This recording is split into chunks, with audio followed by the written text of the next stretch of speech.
I, you, every one of us, we had the trouble at the time of death, at the time of birth and death.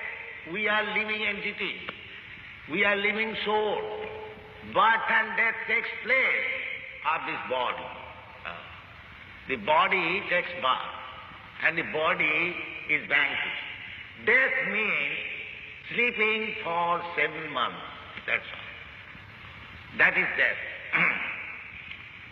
The soul is, when this body is unfit for living, the soul gives us this body, and by superior arrangement, the soul is put again into the womb of a particular type of mother, and the soul develops that particular type of body. Up to 7 months, the soul remains unconscious, and when the body is developed, again consciousness comes, and the child wants to come out of the womb, and he moves.